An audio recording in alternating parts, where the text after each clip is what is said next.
রাসূল কারীম সাল্লাল্লাহু আলাইহি ওয়াসাল্লাম বলেছেন, এই পৃথিবীর বুকে যত দিন রয়েছে, এই পৃথিবীর বুকে যত দিন সমূহ রয়েছে, এর মধ্যে সর্বোত্তম 10টি দিন আল্লাহ রাব্বুল আলামিনের কাছে সবচাইতে উত্তম। সুবহানাল্লাহ বলেন। আল্লাহ রাব্বুল আলামিনের কাছে এই 10টি দিন সবচাইতে উত্তম দিন। প্রশ্ন করতে পারেন, তাহলে রমজান মাসও তো আছে, রমজান মাসের চেয়েও কি উত্তম? কোন অংশে কম নয়। রমজান মাসের হিসাব আলাদা, কেননা এই মাসে কোরআনুল কারীম আল্লাহ পাক নাজিল করেছেন। তবে সার্বিক মর্যাদা বিবেচনা করলে আমরা জিলহজ মাসের প্রথম 10 দিন এমন ভাবে আমরা দেখি যে হাদিস শরীফের মধ্যে আল্লাহ রাসূল সাল্লাল্লাহু আলাইহি সাল্লাম এমন ভাবে বর্ণনা করেছেন যে এই দিনের চেয়ে উত্তম দিন আল্লাহর কাছে আর কোনো দিন নাই। সুবহানাল্লাহ বলেন। কেননা এই 10 দিনের ভিতরে আছে আরাফার দিবস, আছে না নাই? এই আরাফার দিবসে লক্ষ লক্ষ হাজীগণ ছুটে যায় সেই আরাফার ময়দানে। আল্লাহ রাব্বুল আলামিন স্বীয় রহমতের ডালা আরাফার ময়দানে ঢেলে দেন। সুবহানাল্লাহ বলেন। লক্ষ লক্ষ হাজীগণ মক্কা মদিনায় অবস্থান করে। গত বছর আমরা জানি 30 লক্ষ হাজী একত্র হয়েছে। 30 লক্ষ। সুবহানাল্লাহ বলেন।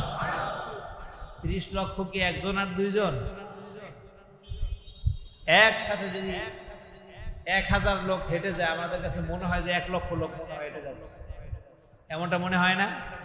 আর 30 লক্ষ হাজী যেখানে উপস্থিত থাকে, মনে হয় তামাম দুনিয়ার সব মানুষ চলে আসছে। সুবহানাল্লাহ বিহামদিহি। আল্লাহর নবী মুহাম্মদ সাল্লাল্লাহু আলাইহি ওয়াসাল্লাম বলেছেন, এই আরাফার দিবস আল্লাহ রাব্বুল আলামিনের কাছে এত প্রিয়, কেউ যদি একাধারে 10 বছর রোজা রাখে, কত বছর? একাধারে 10 বছর রোজা রাখে, আরাফার একটা দিনের মূল্য আল্লাহ রাব্বুল আলামিনের কাছে ওই 10 বছরের চেয়ে তাই বেশি। বলে সুবহানাল্লাহ। আরাফার একটা দিন 10 বছরের চেয়েও বেশি। আর জিলহজ মাসের যে 1 থেকে নিয়ে শুরু করে 10 দিন পর্যন্ত প্রত্যেকটা দিন এক এক বছরের চেয়ে উত্তম আল্লাহ রাব্বুল আলামিনের কাছে। আর জোরে বলেন সুবহানাল্লাহ।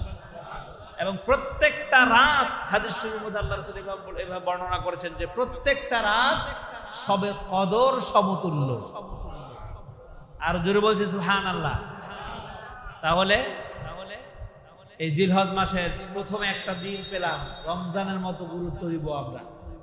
প্রথম একটা দিন পেলাম, আমরা সর্বোচ্চ চেষ্টা করব সিয়াম সাধনায় রত থাকার জন্য, এবং রাত্রগুলোকে আমরা ইবাদতের বিছানা বানায় নেব, রাত্রগুলোকে জায়নামাজ বানিয়ে নেব, যাতে করে রাত্রে সবে কদরের মতো ইবাদত করা যায়। কেননা এই জিলহজ মাসের এক একটা রাত্র এক একটা সবে কদর সমতুল্য।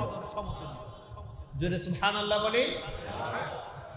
সম্মানিত আমার প্রিয় মুসলিম ইকরাম, ইসলাম প্রিয় তাওহীদি জনতা, আল্লাহর নবী মুহাম্মদুর রাসূলুল্লাহ সাল্লাল্লাহু আলাইহি ওয়াসাল্লাম সাহাবাদের কাছে যখন এই দিনের বর্ণনা করছেন, এই 10 দিনের বর্ণনা করছেন, সাহাবা কেরাম রিদওয়ানুল্লাহি আজমাইন আল্লাহর রাসূলকে জিজ্ঞেস করলেন, ইয়া রাসূলুল্লাহ, ইয়া হাবিবাল্লাহ, আপনি বললেন এই 10 দিনের সমতুল্য অন্য কোনো দিনও হবে না।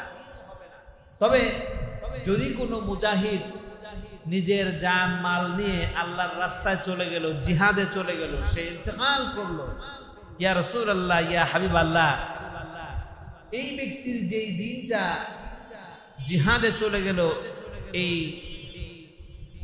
জিলহজ মাসের এই 10 দিন আল্লাহ রাব্বুল আলামিনের কাছে তার চেয়েও কি প্রিয়? আল্লাহর নবী সাল্লাল্লাহু আলাইহি ওয়াসাল্লাম বলেন, অবশ্যই। সুবহানাল্লাহ বলেন। তার মানে সেই জিহাদের দিনের চেয়েও প্রিয় আল্লাহ রাসূলের কাছে এই আমালিয়াতের এই দিনগুলো ছিল। আলহামদুলিল্লাহ বলেন। জিহাদ তো জীবনের একটা